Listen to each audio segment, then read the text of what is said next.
Shalom, puji nama Tuhan. Saat ini kita akan belajar firman Tuhan dengan satu judul, yaitu ketika kematian menyedihkan kita. Ya, ketika kematian menyedihkan kita. Yang namanya kematian itu pasti akan dialami oleh semua orang, baik orang yang kaya raya ataupun yang miskin, baik pejabat yang mempunyai kekuasaan paling tinggi di dunia maupun rakyat jelata.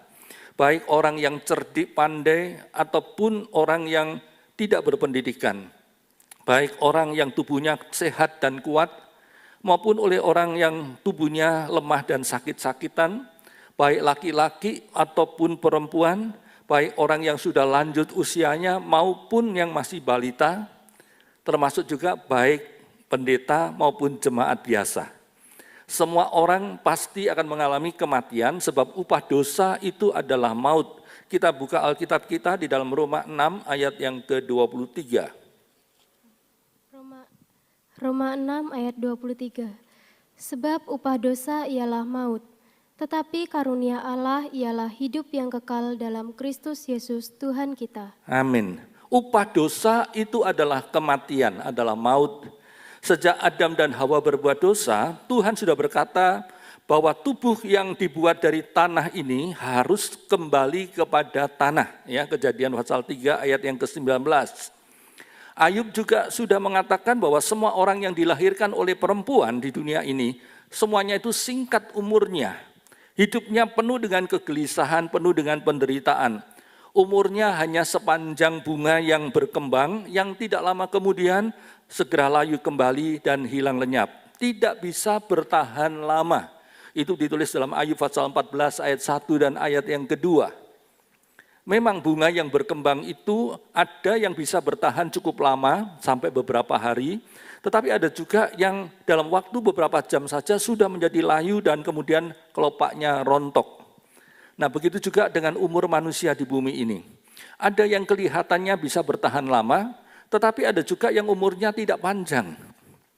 Pemazmur di dalam Mazmur 89 ayat 49 juga mengatakan, siapa orang yang hidup yang tidak akan mengalami kematian? Siapa orang yang hidup ini yang bisa meluputkan nyawanya dari dunia orang mati? Tidak ada, saudara sekalian. Nah, dari ayat-ayat tersebut kita bisa mengerti bahwa semua orang yang hidup di dunia ini pasti akan mengalami kematian. Baik itu keluarga kita, teman kita, bahkan musuh kita, ataupun diri kita sendiri, semua orang pasti akan meninggal dunia. Nah, bagi orang yang meninggal dunia, dia sudah tidak merasakan apa-apa lagi.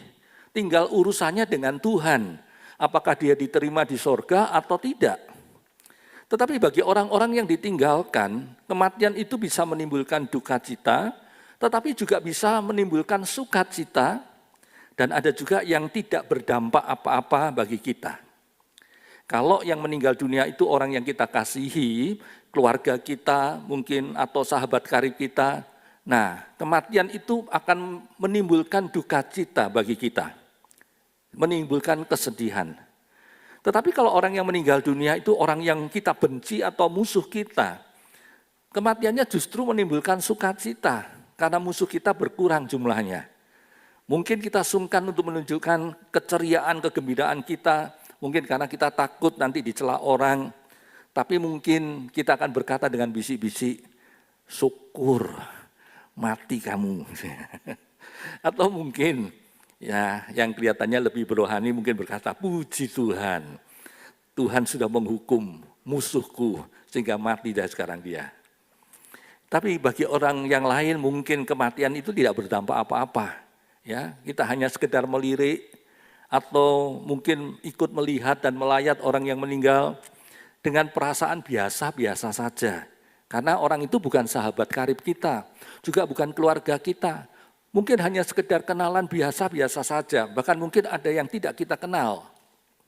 Nah, kita perhatikan, kita sering kali menganggap kematian itu hanya sebagai sesuatu yang wajar saja yang terjadi di dunia ini. Kalaupun kita sedih, ya hanya sebentar saja, kemudian kesedihan kita akan hilang kembali. Kalaupun kita sukacita, ya hanya sebentar, kemudian hilang lagi. Nah, kemudian kita sudah lupa terhadap orang yang meninggal dunia. Tetapi kalau kita membaca dalam Alkitab, sebenarnya kematian yang terjadi dalam keluarga kita ataupun di dalam pertemanan kita tidak boleh kita anggap biasa-biasa saja. Tetapi seharusnya kita memperhatikan kematian itu baik-baik dan belajar mengambil hikmahnya dari peristiwa kematian itu. Ya, itu sebabnya di dalam kitab pengkhotbah mengatakan pergi ke rumah duka itu lebih baik daripada pergi ke tempat pesta. Karena di rumah dukalah kita melihat akhir dari kehidupan manusia. Nah, pada saat ini kita coba akan belajar melihat hikmah yang seharusnya kita pahami, yang harusnya kita pelajari, kita mengerti dari sebuah peristiwa kematian itu. Ini bukan khotbah kematian loh saudara sekalian ya. Ya, ini bukan khotbah di rumah duka. Tetapi ini adalah khotbah pengajaran firman Allah yang tentang kehidupan yang seharusnya kita pahami dan yang seharusnya kita jalani sebelum kematian itu tiba menjemput kita. Itu sebabnya ayo kita perhatikan baik-baik firman Tuhan ini. Nah, hari ini kita akan belajar dari sebuah peristiwa yang dialami oleh Nabi Yesaya, yaitu ketika Raja Uzia meninggal dunia. Coba kita buka Alkitab kita di dalam Yesaya pasal yang ke-6. Ayat yang pertama sampai dengan ayat yang ke-13. Yesaya 6 ayat 1-13. Dalam tahun matinya Raja Uzia, aku melihat Tuhan duduk di atas tahta yang tinggi dan menjulang, dan ujung jubahnya memenuhi bait suci. Para serafim berdiri di sebelah atasnya, masing-masing mempunyai 6 sayap.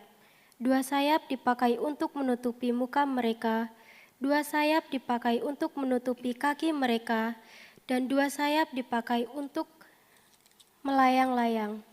Dan mereka berseru seorang kepada seorang, katanya, Kudus, kudus, kuduslah Tuhan semesta alam, seluruh bumi penuh kemuliaannya.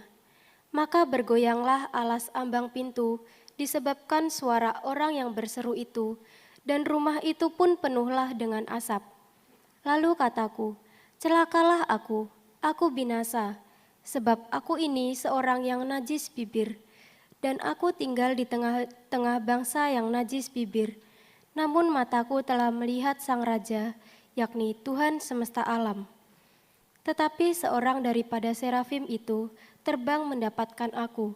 Di tangannya ada bara yang diambilnya dengan sepit dari atas mezbah.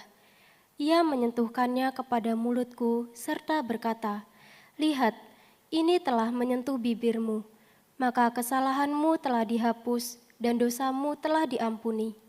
Lalu aku mendengar suara Tuhan berkata, siapakah yang akan kuutus dan siapakah yang mau pergi untuk aku? Maka sahutku, ini aku, utuslah aku. Kemudian firman-Nya, pergilah dan katakanlah kepada bangsa ini, dengarlah sungguh-sungguh, tetapi mengerti jangan. Lihatlah sungguh-sungguh, tetapi menanggap jangan. Buatlah hati bangsa ini keras, dan buatlah telinganya berat mendengar, dan buatlah matanya melekat tertutup, supaya jangan mereka melihat dengan matanya, dan mendengar dengan telinganya, dan mengerti dengan hatinya, lalu berbalik dan menjadi sembuh. Kemudian aku bertanya, sampai berapa lama ya Tuhan? Lalu jawabnya, sampai kota-kota telah lengang sunyi sepi, tidak ada lagi yang mendiami, dan di rumah-rumah tidak ada lagi manusia, dan tanah menjadi sunyi dan sepi. Tuhan akan menyingkirkan manusia jauh-jauh, sehingga hampir seluruh negeri menjadi kosong. Dan jika di situ masih tinggal 1/10 dari mereka, mereka harus sekali lagi ditimpa kebinasaan. Namun keadaannya akan seperti pohon beringin dan pohon jawi-jawi yang tunggulnya tinggal berdiri pada waktu ditebang. Dan dari tunggul itulah akan keluar tunas yang kudus. Nah, perhatikan saudara sekalian, dari peristiwa kematian dari Raja Uzia yang dialami oleh Yesaya, ya, kita bisa belajar dan kita bisa mencoba mencari hikmahnya, ya, bisa belajar hikmah dari dibalik peristiwa kematian itu. Saya hanya memberikan 3 hal saja, ya. Yang pertama adalah bahwa kematian itu pasti akan dialami oleh semua orang. Itu ditulis dalam ayat yang pertama, ya. Kematian pasti akan dialami oleh semua orang. Ayat 1 menceritakan tentang kematian Raja Uzia.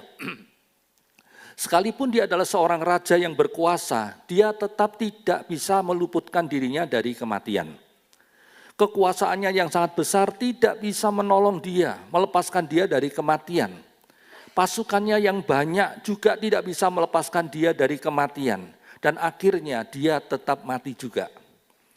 Nah, ingat, kematian pasti akan dialami oleh semua orang. Sebab tidak ada seorang pun yang bisa melarikan diri dari kematian.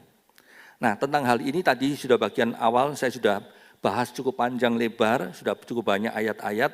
Ya, saya tidak akan bahas terlalu dalam tentang ini.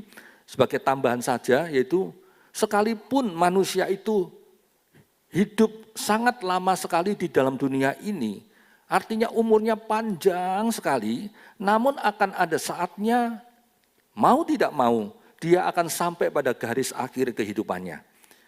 Dia harus mengalami kematian. Siapa manusia yang paling panjang umurnya di dunia ini? Metusaleh. Ya, sudah bisa baca dalam Kejadian pasal 5 ayat 27. Berapa umurnya? 969. Panjang ya, hampir 1000 tahun. Toh akhirnya dia harus mengalami kematian juga. Mungkin ada yang bertanya, bagaimana dengan Henokh, dengan Nabi Elia? Bukankah mereka tidak mengalami kematian, mereka diangkat hidup-hidup oleh Tuhan ke sorga? Nanti pada akhir zaman, Tuhan akan kirim 2 utusan, 2 saksi. Dan itu adalah Elia dan Henokh. Karena 2 orang ini saja yang belum pernah mengalami kematian. Dan mereka akan mengalami kematian itu pada zaman antikris nanti. Ya. Sehingga apa yang ditulis dalam firman Tuhan itu digenapi. Tidak ada yang digagalkan. Semua orang yang lahir di dunia pasti mengalami kematian. Tidak ada kekecualiannya. Nah, itu sebabnya jangan meremehkan tentang kematian itu. Sebab mau tidak mau setiap orang yang hidup di bumi ini pasti akan mengalami kematian.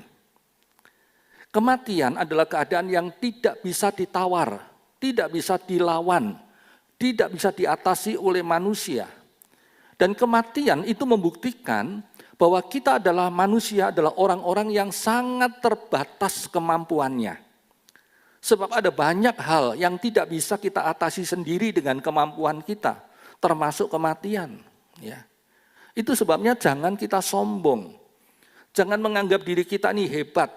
Sebab kenyataannya banyak hal dalam hidup ini yang tidak bisa kita atasi. Termasuk kematian. Ya. Sepandai apapun juga kita. Sekuat apapun juga tubuh kita. Sebanyak apapun juga harta kita. Setinggi apapun juga pangkat dan kekuasaan kita. Semuanya tidak bisa menolong kita dengan sempurna. Ada saatnya semua itu tidak akan bisa menolong kita lagi. Lebih-lebih ketika menghadapi kematian. Itu sebabnya tidak ada yang bisa kita sombongkan dan memang tidak boleh ada yang kita sombongkan. Kita harus belajar mengandalkan Tuhan. Kita ini butuh Tuhan di dalam kehidupan kita. Sebab dialah satu-satunya pribadi yang mampu menolong kita dan yang tidak akan pernah gagal menolong kita. Bahkan dia adalah satu-satunya pribadi yang mampu menghadapi kematian, mampu mengatasi kematian. Ya, bahkan dia mampu menolong kita ketika kita menghadapi kematian. Bahkan dia juga yang satu-satunya pribadi yang mampu membangkitkan kita kembali walaupun kita sudah mengalami kematian. Itu sebabnya kita harus mengandalkan Tuhan. Jangan mengandalkan kemampuan diri kita sendiri ataupun mengandalkan manusia yang lain, tetapi andalkan Tuhan. Dan jangan pernah meninggalkan Tuhan. Coba kita baca Yeremia 17 ayat 5 sampai dengan ayat yang ke-8. Yeremia 17 ayat 5 sampai 8. Beginilah firman Tuhan. Terkutuklah orang yang mengandalkan manusia, yang mengandalkan kekuatannya sendiri, dan yang hatinya menjauh daripada Tuhan. Ia akan seperti semak bulus di padang belantara. Ia tidak akan mengalami datangnya keadaan baik. Ia akan tinggal di tanah angus, di padang gurun, di negeri padang asin yang tidak berpenduduk. Diberkatilah orang yang mengandalkan Tuhan, yang menaruh harapannya pada Tuhan. Ia akan seperti pohon yang ditanam di tepi air, yang merambatkan akar-akarnya ke tepi batang air, dan yang tidak mengalami datangnya panas terik, yang daunnya tetap hijau, yang tidak khawatir dalam tahun kering, dan yang tidak berhenti menghasilkan buah. Nah, firman Tuhan dengan jelas mengatakan, terkutuklah orang yang mengandalkan kemampuannya sendiri, kemampuan manusia, kehebatan dari manusia. Dia akan hidup dalam penderitaan dan keadaan yang sama sekali tidak akan mengenakan.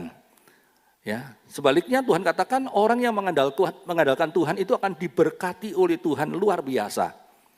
Lebih daripada orang lain. Itu sebabnya selama hidup ini kita harus selalu tinggal di dalam Tuhan Yesus Kristus. Sebab hanya Dia yang mampu menolong kita dari semua masalah yang kita hadapi. Bahkan hanya Dia saja yang mampu menolong kita ketika kita melewati kematian dan membawa kita masuk di dalam kemuliaan, kehidupan kekal bersama Tuhan di sorga. Dan ingat saudara, yang terpenting yang harus kita perhatikan selama kita hidup di dalam dunia ini, bukan bagaimana atau di mana nanti kita menyiapkan tempat pemakaman kita. Ya, memang ada banyak orang yang sudah memikirkan itu, kemudian sudah ya membeli tempat pemakaman. Besok kalau saya meninggal dimakamkan di sini ya. Sebetulnya bukan itu yang paling penting, saudara. Yang harus kita perhatikan adalah kehidupan kita nanti. Bukan tempat pemakaman kita nanti. Juga bukan seberapa banyak harta warisan yang bisa kita wariskan nanti kepada keturunan kita. Yang harus kita perhatikan adalah yang pertama, kemana kita nanti akan pergi setelah kita meninggal dunia. Ke sorga ataukah ke neraka? Ke rumah Bapa Allah yang ada di sorga ataukah ke rumah Bapa Iblis yang ada di dalam lautan api? Ingat, surga atau neraka atau lautan api itu benar-benar ada, bukan cuma dongeng. Kalau kelak kita ada di dalam kerajaan sorga, ya selamanya kita akan ada di sana, bersukacita di dalam kemuliaan yang kekal selama-lamanya bersama Tuhan. Tetapi kalau kita ada di dalam lautan api, di dalam neraka, ya selama-lamanya kita akan menderita di situ. Menderita luar biasa di dalam ratapan dan kertaan gigi, di tempat yang paling gelap, untuk selama-lamanya. Kenapa? Karena kita sudah pindah dari alam yang fana di dunia ini kepada alam yang kekal. Itu sebabnya kalau kita bahagia nanti, ya kita akan bahagia kekal bersama Tuhan. Tapi kalau kita menderita di dalam hukuman Tuhan, ya kita akan menderita kekal. Itu sebabnya yang terpenting adalah kita harus mempersiapkan diri kita dengan baik-baik sebelum kita mengalami kematian. Dengan cara percaya kepada Tuhan Yesus dengan sepenuh hati kita. Dan kemudian hidup di dalam kebenaran firman-Nya. Supaya kita tidak sampai mengalami penyesalan untuk selama-lamanya nanti. Selama di dunia ini, kita harus memperhatikan dan melakukan apa yang diajarkan oleh firman Allah kepada kita. Sebab kehidupan di dalam dunia ini merupakan satu-satunya kesempatan kita untuk menentukan masa depan kita di dalam alam kekekalan nanti. Apakah di dalam kerajaan sorga atau di dalam neraka, di dalam lautan api. Itu sebabnya kita harus memperhatikan baik-baik setiap firman Tuhan yang kita pelajari, yang kita dengarkan. Kemudian kita lakukan itu dalam kehidupan kita. Itu yang harus kita lakukan selama kita masih hidup di dalam dunia ini. Sebelum kematian itu menjemput kepada kita. Hal yang kedua yang harus kita mengerti, yaitu kita punya Allah yang tidak akan pernah bisa mati. Ya, Allah kita itu adalah Allah yang tidak akan pernah mati. Di dalam ayat 1 dikatakan ketika Uzia mati, Raja Uzia mati. Nah saat itu Allah mulai berfirman, ya, berarti Tuhan tidak mati. Raja Uzia bisa mati, tetapi Tuhan tidak mati. Dia bisa duduk di atas tahtanya, dikelilingi dengan seluruh malaikat dan makhluk-makhluk yang ada di sorga, di dalam kemuliaannya, dan dia bisa berbicara kepada Yesaya. Dia bisa bertanya jawab dengan Yesaya. Itu ditulis dalam ayat 8 sampai dengan ayat 13. Itu membuktikan bahwa Tuhan kita tidak mati. Dan ini adalah kebenaran yang harus benar-benar kita mengerti dan ingat baik-baik dan kita pegang baik-baik dalam kehidupan kita. Sebab kalau Tuhan kita mati, maka Dia tidak akan pernah bisa membuka matanya untuk melihat kita. Dia tidak akan bisa mendengarkan suara kita, doa kita.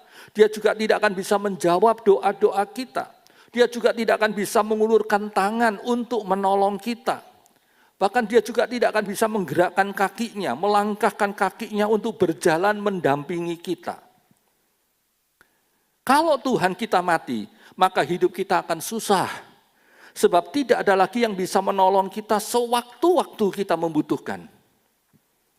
Manusia, baik itu suami atau istri yang sangat mencintai kita, atau mungkin sahabat karib kita yang paling peduli terhadap kita, atau mungkin pendeta yang paling baik pun tidak akan bisa terus-menerus memperhatikan kita, apalagi menolong kita. Sebab ada saatnya yang namanya manusia itu bisa ngantuk, ya, bisa ngantuk, bisa tertidur. Ada saatnya dia merasa terlalu capek ataupun sakit sehingga tidak bisa menolong kita. Ada saatnya dia tidak bisa bergerak karena tubuhnya lelah, lemah. Ada saatnya dia sedang bepergian ke lain tempat, sehingga tidak bisa hadir ketika kita membutuhkan pertolongannya. Tapi Tuhan, Dia adalah Tuhan yang hidup dan selalu bisa hadir.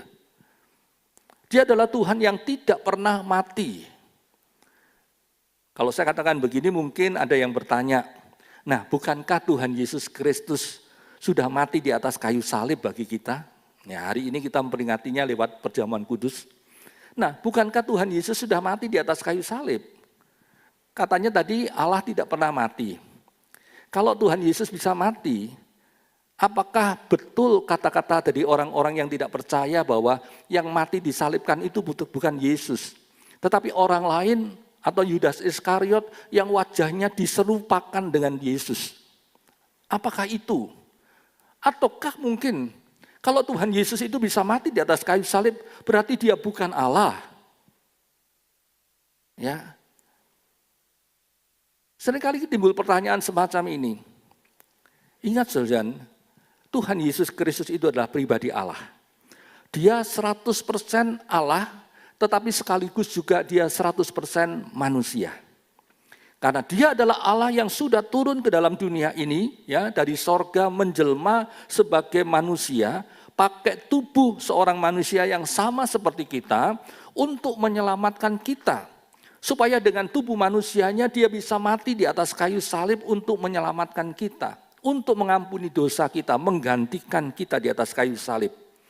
Jadi yang mati di atas kayu salib itu adalah tubuh manusia dari Tuhan Yesus Kristus. Dia bisa alami itu, bisa mati di atas kayu salib karena Dia sudah kosongkan dirinya dari semua keilahiannya. Filipi pasal 2 ayat yang ke-6 sampai ayat yang ke-8.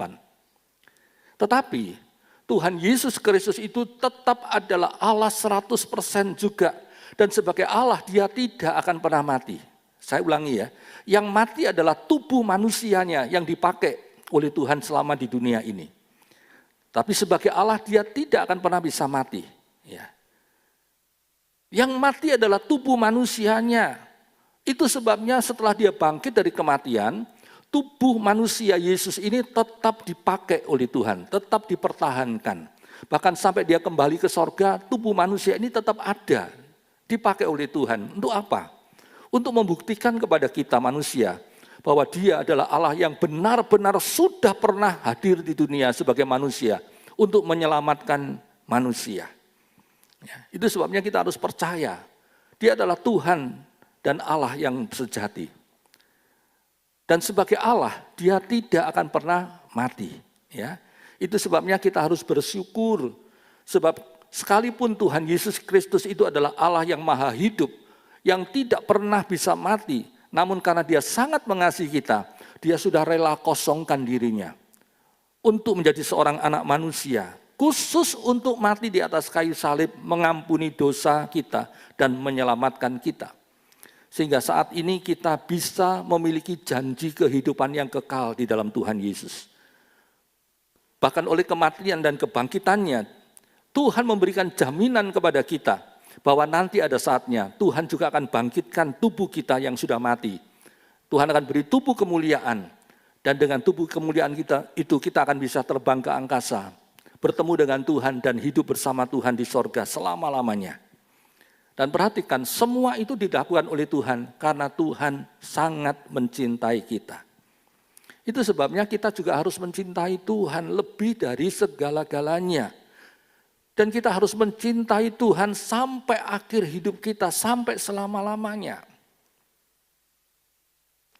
Ingat, sebagai Allah, Tuhan Yesus Kristus tidak akan pernah mati. Karena dia adalah kehidupan itu sendiri. Tuhan katakan, akulah kehidupan dan kebangkitan. Ya. Itu sebabnya kita harus bersyukur karena kita punya Tuhan yang hidup. Dia adalah Tuhan yang selalu ada bagi kita. Kalau Tuhan kita itu hidup, maka tidak sia-sia kita percaya kepada Tuhan Yesus. Tidak sia-sia kita hujan-hujan datang beribadah di gereja. Tidak sia-sia kita berjerih payah melayani Tuhan. Tidak sia-sia kita dengan meneteskan air mata memberikan persembahan kepada Tuhan. Sekalipun mungkin kita sendiri sedang membutuhkan uang itu, tapi kita korbankan untuk Tuhan. Tidak ada yang sia-sia, karena Tuhan kita hidup. Kita punya pengharapan di dalam Tuhan. Itu sebabnya kita baca 1 Timotius 4 ayat 7 sampai dengan ayat 10. 1 Timotius 4 ayat 7 sampai 10. Tetapi jauhilah takayul dan dongeng nenek-nenek tua. Latihlah dirimu beribadah. Latihan badani terbatas gunanya, tetapi ibadah itu berguna dalam segala hal, karena mengandung janji, baik untuk hidup ini maupun untuk hidup yang akan datang. Perkataan ini benar dan patut diterima sepenuhnya. Itulah sebabnya kita berjerih payah dan berjuang, karena kita menaruh pengharapan kita kepada Allah yang hidup, Juru Selamat semua manusia, terutama mereka yang percaya. Amin. Karena Tuhan kita itu hidup, maka kita memiliki pengharapan kepada Allah yang hidup. Karena Allah itu hidup, tidak sia-sia kita beribadah kepada Tuhan. Karena di dalam ibadah ada janji-janji Tuhan yang pasti digenapi oleh Allah yang hidup itu. Ya.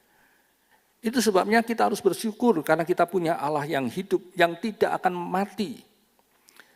Karena dia adalah Allah yang maha hidup, itu sebabnya kita bisa menaruh kepercayaan kita, pengharapan kita sepenuhnya kepada Tuhan ketika kita sedang menghadapi masalah.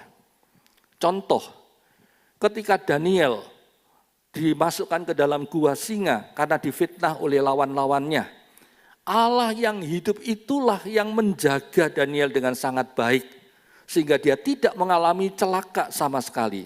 Ya, nanti sudah boleh baca dalam Daniel pasal 6. Ayat 20 sampai 23. Daniel dilemparkan ke dalam gua singa yang sedang kelaparan. Tetapi Tuhan jaga Daniel. Pagi-pagi sekali raja sudah bangun, ya, karena raja ini sayang kepada Daniel. Terpaksa harus melemparkan Daniel ke dalam gua singa gara-gara fitnahan dari orang-orang yang membenci Daniel. Ya, pagi-pagi sekali dia sudah sampai di tempat itu dan dia berseru dengan suara yang mungkin lemah, ya. Dia tanya kepada Daniel, Daniel, kamu masih hidup enggak ya? Mampu enggak Tuhanmu itu menyelamatkan kamu? Tiba-tiba dia mendengar Daniel menjawab, aku masih hidup Tuhan.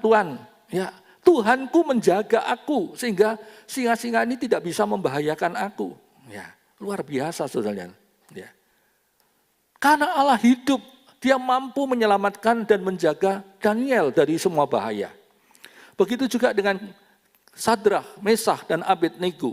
Ketika dia dilemparkan ke dalam dapur api yang dipanaskan 7 kali lipat oleh Raja Nebukadnezar. Karena mereka tidak mau menyembah kepada patung dari raja ini. Mereka menaruh pengharapannya kepada Tuhan. Ya. Dan mereka katakan, walaupun kami harus mati, kalaupun itu harus terjadi, kami tidak akan pernah meninggalkan Tuhan. Kami tetap percaya kepada Tuhan. Kami percaya bahwa Tuhan pasti mampu menolong kami. Dan kenyataannya memang Walaupun mereka dilemparkan ke dalam dapur api yang dipanaskan 7 kali lipat, mereka tidak mati. Bahkan firman Tuhan katakan bau gosong dari api itu pun tidak melekat di rambut dan kepalanya. Bahkan Raja Nebukadnezar melihat ada orang keempat yang berjalan bersama-sama dengan Sadrah, Mesah, dan Abednego di dalam api. Dan rupanya adalah seperti anak manusia. Itu adalah Tuhan Yesus yang menyertai mereka. Ya. Sampai akhirnya Nebukadnezar mengakui bahwa Tuhannya Sadrah, Mesah, dan Abednego itu adalah Tuhan yang sejati. Coba kita baca Daniel 3 ayat 28. Daniel 3 ayat 28. Berkatalah Nebukadnezar, terpujilah Allahnya Sadrah, Mesah, dan Abednego. Ia telah mengutus malaikatnya dan melepaskan hamba-hambanya yang telah menaruh percaya kepadanya dan melanggar titah raja, dan yang menyerahkan tubuh mereka karena mereka tidak mau memuja dan menyembah Allah manapun kecuali Allah mereka. Lihat, Nebukadnezar sampai berkata, terpujilah Allahnya Sadrah, Mesah, dan Abednego. Karena Allah dari Sadrah, Mesah, dan Abednego itu adalah Allah yang hidup. Yang sudah membuktikan bahwa dia sanggup menjaga dan memelihara orang yang percaya kepada dia. Lihat saudara, Allah kita itu benar-benar Allah yang hidup, bahkan maha hidup. Allah yang tidak akan pernah mati. Itu sebabnya kita harus beribadah dan menyembah kepada Tuhan dengan serius. Dan kita juga harus melayani Tuhan dengan serius. Karena dia Allah yang hidup. Itu sebabnya kita harus menaruh percaya kita, pengharapan kita sepenuhnya kepada Tuhan. Karena pengharapan pada Tuhan tidak akan pernah mengecewakan kita. Karena dia adalah Allah yang sanggup untuk menolong dan memberkati kita dalam situasi yang seperti apapun juga. Karena dia Allah yang hidup, itu sebabnya kita juga harus taat dan menurut sepenuhnya terhadap firman-Nya. Sebab dia juga bisa menghukum kita kalau kita tidak mau menuruti firman Tuhan, tidak menghormati Tuhan. Karena Allah itu hidup, itu sebabnya kita juga harus melakukan semua perintah-Nya dengan melayani Tuhan dengan sepenuh hati kita. Karena kita percaya bahwa dia sanggup memberikan upah, memberikan pahala yang luar biasa mulianya untuk kita yang menuruti kehendak Tuhan. Dan karena dia adalah Allah yang hidup, itu sebabnya kita juga harus memberikan seluruh hidup kita kepada Tuhan. Karena kita tahu bahwa hidup kita ini adalah pemberian Tuhan. Karena dia adalah sumber kehidupan kita. Bahkan dia akan memberikan hidup yang kekal kepada kita. Ya, karena Tuhan itu adalah kehidupan itu sendiri. Ingat saudara, kalau kita mengerti kebenaran ini, maka ketika kita menghadapi masalah kita tidak akan takut. Bahkan ketika kita menghadapi kematian pun kita tidak akan takut. Karena kita punya Allah yang hidup yang sanggup menyertai kita dan menolong kita. Bahkan dia sudah buktikan bahwa dia adalah Allah yang mampu mengalahkan kematian itu. Sehingga kita tidak perlu takut menghadapi kematian. Coba kita baca Ibrani 2 ayat 14 dan 15. Ibrani 2 ayat 14 sampai 15. Karena anak-anak itu adalah anak-anak dari darah dan daging, maka ia juga menjadi sama dengan mereka dan mendapat bagian dalam keadaan mereka, supaya oleh kematiannya ia memusnahkan dia, yaitu iblis yang berkuasa atas maut, dan supaya dengan jalan demikian ia membebaskan mereka yang seumur hidupnya berada dalam perhambaan oleh karena takutnya kepada maut. Nah, perhatikan, dia sudah mengalahkan kematian untuk kita, supaya kita tidak perlu lagi takut terhadap kematian. Ya, itu sebabnya ketika kita menghadapi kematian kita nggak usah takut. Karena kematian itu justru membawa kita masuk di dalam kemuliaan Tuhan yang kekal bersama Tuhan selama-lamanya. Ya. Nah, di sini kita melihat bahwa Tuhan kita adalah Tuhan yang hidup. Tuhan yang tidak terbatas kuasanya. Kalau kita manusia yang terbatas, itu sebabnya kita bisa mati. Tapi Tuhan kita, Tuhan yang tidak terbatas. kuasanya luar biasa. Itu sebabnya kita harus percaya kepada Tuhan, bahkan menyerahkan hidup kita sepenuhnya kepada Tuhan. Karena Tuhan kita adalah Tuhan yang luar biasa dahsyatnya. Dan kebenaran yang ketiga yang harus kita pahami, yaitu kita harus mengerjakan tugas yang diberikan Tuhan kepada kita dengan sebaik-baiknya. Itu ditulis dalam ayat 8 sampai dengan ayat 13. Ya. Saat itu Tuhan bertanya, siapa yang akan kuutus? Siapa yang mau pergi untuk aku? Siapa yang mau mengerjakan tugas dari aku? Dan Yesaya langsung menjawab pada Tuhan, ini aku Tuhan, utuslah aku. Aku siap melakukan tugas dari engkau. Ya, di dalam ayat yang ke-8. Dia katakan, ini aku Tuhan, utuslah aku. Nah perhatikan, Allah kita itu maha kuasa. Dia sanggup memaksa siapapun juga untuk melakukan perintahnya.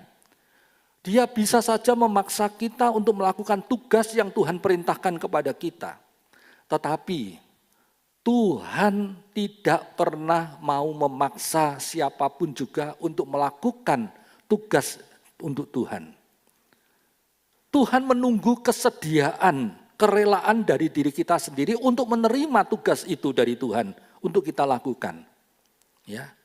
Ingat, walaupun dia maha kuasa, dia berkuasa untuk memaksa kita, tapi Tuhan nggak lakukan itu. Tuhan minta kesediaan, kerelaan kita di dalam melakukan tugas yang Tuhan berikan kepada kita. Bukan dipaksa-paksa. Ya. Beberapa saat yang lalu ada seorang teman yang mengatakan pada saya, itu loh, Bu itu disuruh pelayanan. Dia kan bisa mungkin jadi apa ya, katakanlah jadi WL misalkan begitu. Kan dia bisa jadi WL. Saya katakan, kan sudah dibuka kesempatan untuk melayani. Loh kalau enggak disuruh enggak mau nanti. Nah banyak kali kita sebagai anak Tuhan kan bersikap seperti itu toh. Tunggu dipaksa dulu, ayo ikut pelayanan ya. Saya enggak bisa kok, ayo bisa. Minta dipaksa gitu. Kenapa? Supaya harga diri kita naik, Tuhan enggak berkenan. Kalau kita mau melayani Tuhan, Tuhan beri gerakan hati kita melayani. Ayo sudah, tawarkan diri, Pak saya mau melayani. Ya tentu saja ada aturan-aturan main yang ditetapkan oleh gereja yang harus diikuti. Ya, mungkin ada seleksi, ada testing, ada pelatihan dan sebagainya yang harus diikuti ya harus diikuti. Walaupun kita mampu. Ya, itu menunjukkan kerendahan hati kita di dalam pelayanan. Nah, melayani nggak perlu dipaksa-paksa. Tuhan nggak pernah mau memaksa kita untuk melayani. Tuhan minta kerelaan kita di dalam melayani Tuhan. Itu sebabnya Tuhan hanya bertanya, siapa ya yang mau kuutus? Yeremia langsung berkata, ini aku Tuhan, utuslah aku Tuhan. Tuhan hanya melontarkan kesempatan untuk melayani Tuhan kepada Yesaya. Dan Tuhan juga melontarkan kesempatan itu kepada saudara dan saya. Nah, Yesaya lah yang harus menanggapinya. Saudara dan saya sendirilah yang harus langsung mengambil kesempatan itu dari Tuhan untuk kita melayani Tuhan. Katakan pada Tuhan, ini aku Tuhan, utuslah aku mau melayani engkau. Ketika Tuhan Yesus memilih 12 murid untuk menjadi muridnya, untuk menjadi penjala-penjala manusia, dia juga tidak pernah memaksa kepada 12 murid ini. Dia hanya berkata pada Petrus, Andreas, dan Yohanes, serta Yakobus, ayo ikut aku. Dan orang-orang itu langsung dengan sukarela menyambut ajakan dari Tuhan Yesus itu, tanpa dipaksa-paksa.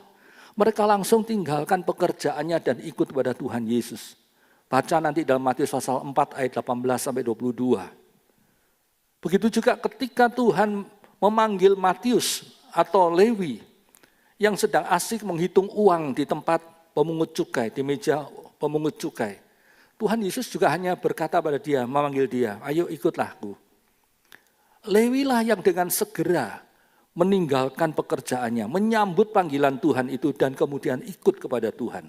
Lukas 5 ayat 27 dan 28.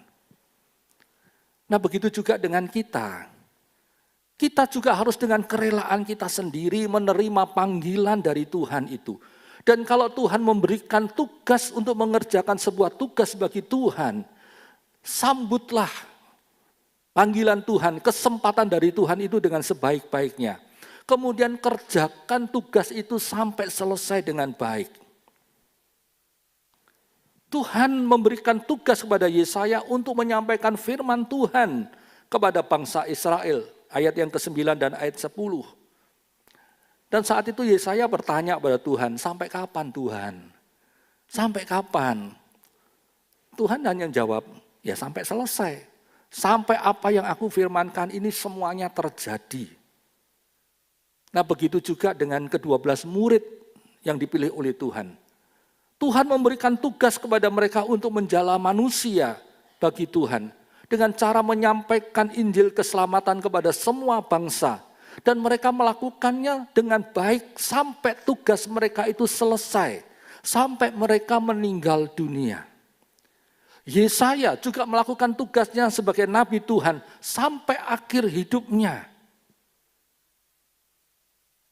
Di dalam Alkitab kita memang tidak membaca tentang kematian dari Yesaya, tetapi di dalam tradisi Yahudi disebutkan bahwa Yesaya mati karena tubuhnya digergaji oleh Raja Manasye yang sangat jahat itu. Tubuhnya dimasukkan ke dalam tabung, kemudian digergaji menjadi 2 bagian. Dan hal itu disinggung di dalam Ibrani pasal 11 ayat yang ke-37. Bahwa ada orang-orang yang mati karena digergaji. Nah itu adalah Yesaya. Ya. Dia tetap mengerjakan tugas dari Tuhan sampai selesai, sampai akhir kehidupannya. Sampai saat kematiannya. Begitu juga dengan murid-murid Tuhan. Mereka juga melakukan tugas yang diberikan Tuhan itu sampai akhir kehidupan mereka. Dari antara 12 murid, 10 orang murid menyelesaikan tugasnya sampai mereka mati syahid bagi Tuhan. 1 murid yaitu Yohanes, dia mengakhiri tugasnya sampai dia meninggal dunia di usia tua. Ya. Dia tidak mati syahid walaupun dia pernah dianiaya, pernah digoreng di dalam wajan yang berisi minyak yang mendidih. Tapi Tuhan tolong sehingga dia tidak mengalami kematian. Hanya 1 murid saja yang tidak bisa menyelesaikan tugasnya dengan baik, yaitu Yudas Iskariot, yang akhirnya menjual Tuhan Yesus dan kemudian bunuh diri. Yang lainnya, mereka selesaikan tugas itu sampai akhir hidup kita. Dan ini menjadi pelajaran buat kita. Sebelum kita mengalami kematian, belum tiba saatnya kita menghadap Tuhan, kita juga harus mengerjakan tugas yang Tuhan berikan kepada kita. Apapun juga itu bentuknya. Kita harus kerjakan dan menyelesaikan sampai benar-benar tuntas, sampai selesai dengan baik. Jangan memikirkan upah. Ya, jangan mikirkan upah dulu. Itu urusannya Tuhan. Sebab Dia adalah Tuhan kita, Tuhan kita. Urusan kita adalah kita melakukan tugas yang Tuhan berikan kepada kita dengan sebaik-baiknya sampai akhir hidup kita. Itu urusan kita. Dan urusan Tuhan adalah Dia yang akan menyediakan upahnya bagi kita. Dan percayalah bahwa Tuhan kita adalah Tuhan yang sangat baik sekali. Dia pasti akan memberikan upahnya dengan sangat limpah. Di luar bayangan kita, di luar ekspektasi kita, di luar harapan kita. Sama seperti yang dialami oleh pekerja yang bekerja jam 5 sore di kebun Tuhan itu. Tuhan itu memberi dia upah 1 dinar.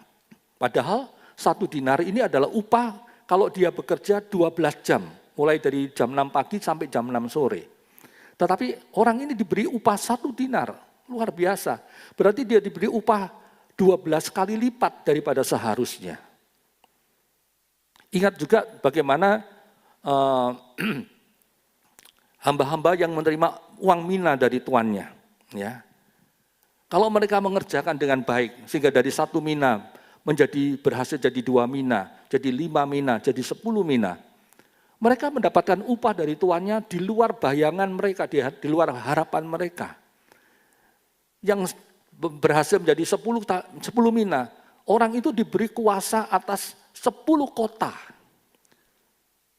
Enggak pernah dia bayangkan. Ya, paling-paling dia bayangkan kalau saya kerjakan dengan baik, berhasil jadi 10 mina, nanti Tuhan paling bilang terima kasih ya, kamu pekerja yang sangat rajin. Wah, gajimu tak tambahi. Nanti berapa persen. Mungkin itu yang dipikirkan oleh hamba ini. Tapi kenyataannya Tuhan itu memberikan kekuasaan entah 10 kota, jadi penguasa 10 kota. Masih ditambah bonus lagi, 1 mina yang tidak dikerjakan oleh temannya, itu diberikan kepada dia. Ya, luar biasa. Saudara boleh baca itu dalam Lukas 19. Itulah yang Tuhan sediakan untuk kita kalau kita mau kerjakan tugas dari Tuhan dengan sepenuh hati kita. Jangan minta dipaksa-paksa oleh Tuhan. Jangan minta dipaksa-paksa oleh teman baru mau melayani Tuhan. Kalau Tuhan berikan kesempatan untuk melayani, tangkap kesempatan itu. Ya. Karena kesempatan itu tidak akan terus ada. Nanti ada saatnya akan lewat dari kehidupan kita dan kita akan menyesal, ya. Dan kalau Tuhan memberikan tugas kepada kita, kerjakan dengan sepenuh hati, dengan kesadaran bahwa itu adalah berkat dari Tuhan. Kenapa saya katakan berkat? Sebab tugas itu pasti akan disertai dengan janji upah yang luar biasa dari Tuhan. Dan janji Tuhan pasti digenapi, ya.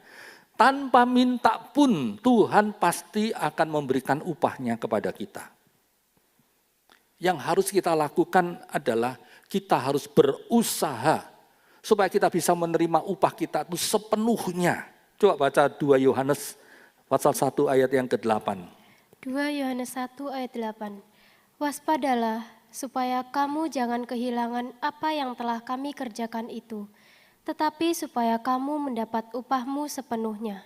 Nah, berusaha supaya kamu mendapat upahmu sepenuhnya. Ya, dalam terjemahan bahasa Indonesia sehari-hari dikatakan, berusahalah supaya kalian menerima dari Allah upahmu seluruhnya. Ingat, kesempatan untuk menerima tugas dari Tuhan hanya 1 kali saja, yaitu selama kita masih hidup di dalam dunia ini. Inilah kesempatan kita untuk berusaha menerima upah dari Allah itu sepenuhnya. Itu sebabnya harus dipergunakan dengan sebaik-baiknya. Selama kita masih punya kesempatan itu, ya. Hidup ini adalah kesempatan. Hidup ini untuk melayani pendeta. Ya, melayani siapa? Melayani Tuhan. Jangan sia-siakan waktu yang Tuhan beri. Hidup ini harus jadi berkat. Jangan sia-siakan. Kalau Tuhan memberikan kesempatan untuk kita melakukan sesuatu bagi Tuhan, tangkap kesempatan itu, kerjakan. Katakan pada Tuhan, ini aku Tuhan, utuslah aku. Ya. Kerjakan itu dengan sepenuh hati kita.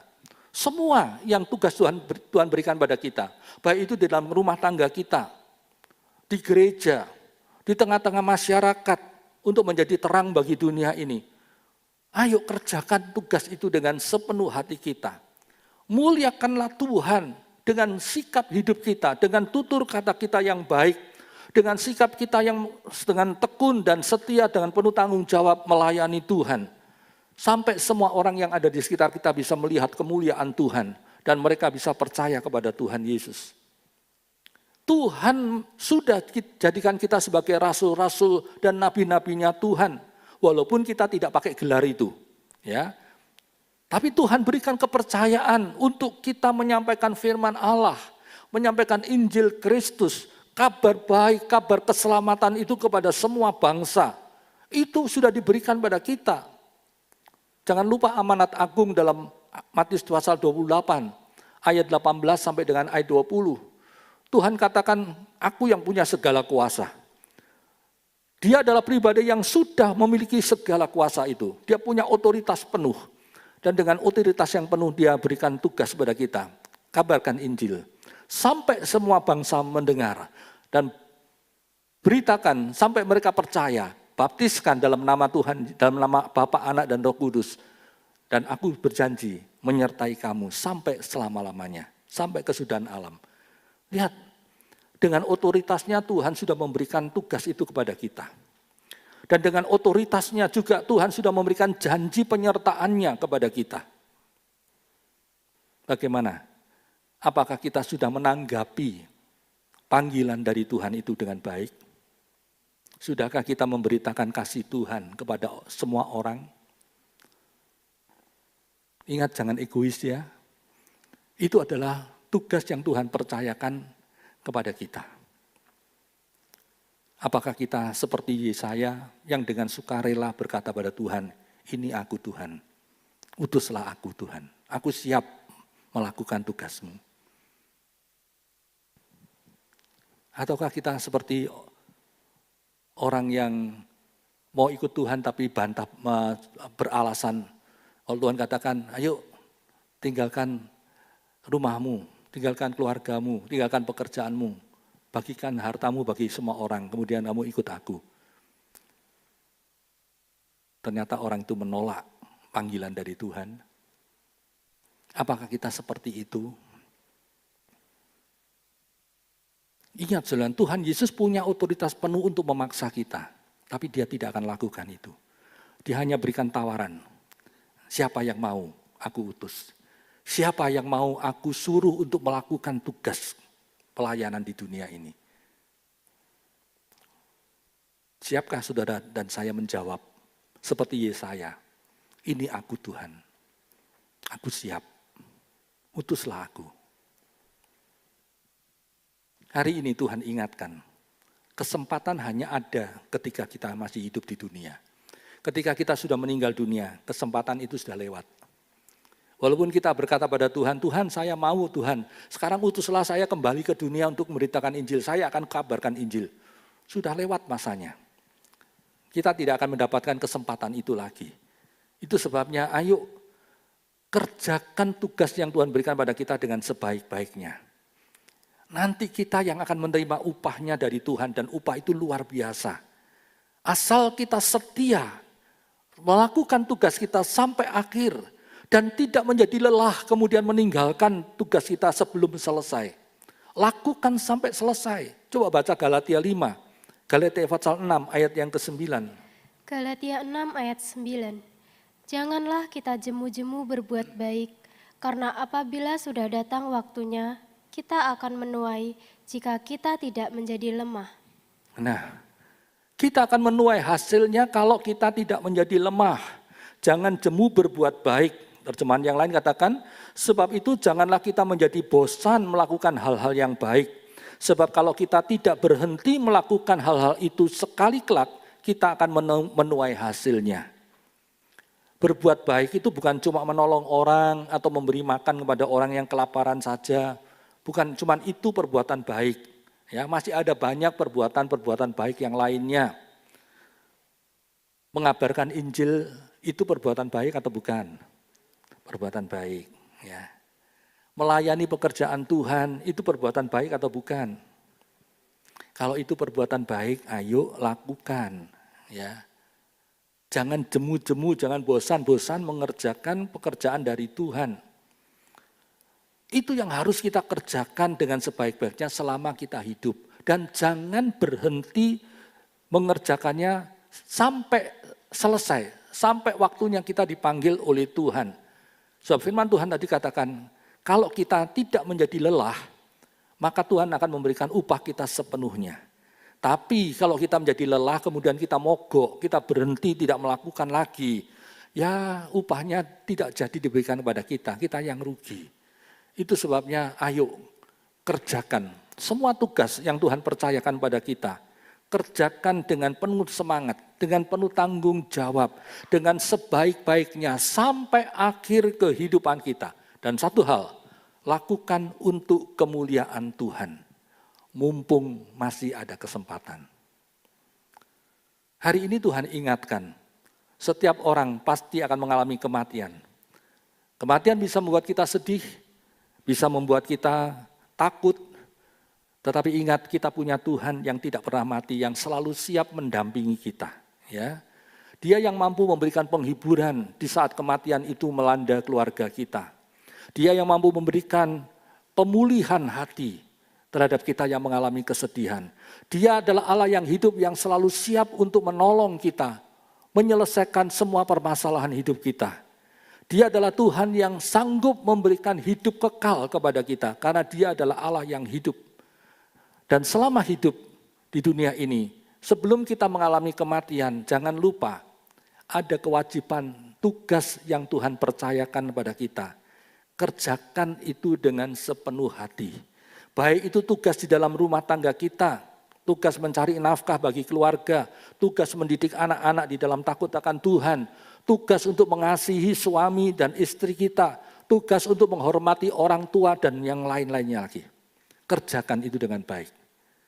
Tugas di dalam pekerjaan kita sebagai karyawan atau sebagai bos, lakukan itu dengan baik. Tugas di dalam gereja, di dalam tugas-tugas pelayanan di gereja, apapun juga bentuknya, kerjakan dengan sungguh-sungguh. Apapun juga tugas yang ada di dalam dunia ini, untuk memberitakan Injil, menjadi terang dunia, kerjakan itu dengan baik. Tuhan siapkan upah yang luar biasa untuk saudara dan saya. Tidak ada usaha yang sia-sia di dalam Tuhan. Tuhan pasti akan mencatat semua yang kita kerjakan itu. Dan Tuhan pasti akan memperhitungkan upahnya untuk kita. Upah yang tidak pernah kita bayangkan, yang begitu luar biasa. Itu yang Tuhan sediakan untuk kita. Sebagai ayat terakhir, kita baca Filipi pasal 1, ayat 20-22, bagian A. Filipi 1 ayat 20-22a. Sebab yang sangat kurindukan dan kuharapkan ialah bahwa aku dalam segala hal tidak akan beroleh malu, melainkan seperti sedia kala, demikian pun sekarang. Kristus dengan nyata dimuliakan di dalam tubuhku, baik oleh hidupku maupun oleh matiku. Karena bagiku hidup adalah Kristus dan mati adalah keuntungan. Tetapi jika aku harus hidup di dunia ini, itu berarti bagiku bekerja memberi buah. Amin. Ya, jadikan tekad dari Paulus ini, itu menjadi tekad kita juga. Mati hidup kita adalah milik Tuhan. Kalau saya hidup, saya harus bisa menghasilkan buah-buah untuk kemuliaan nama Tuhan. Itulah yang harus jadi tekad kita. Ingat, kita adalah milik Tuhan, karena Tuhan sudah membeli kita dengan darahnya. Itu sebabnya pergunakan hidup kita untuk memuliakan nama Tuhan. Layani Tuhan dengan sepenuh hati kita. Berbuahlah untuk kemuliaan Tuhan. Maka kalau kita meninggal dunia nanti, kita akan menerima upah kita seutuhnya, sepenuhnya di dalam kemuliaan kekal di sorga. Amin. Ialah firman Tuhan ini mengingatkan dan menyadarkan kita. Mari kita mau berdiri bersama-sama.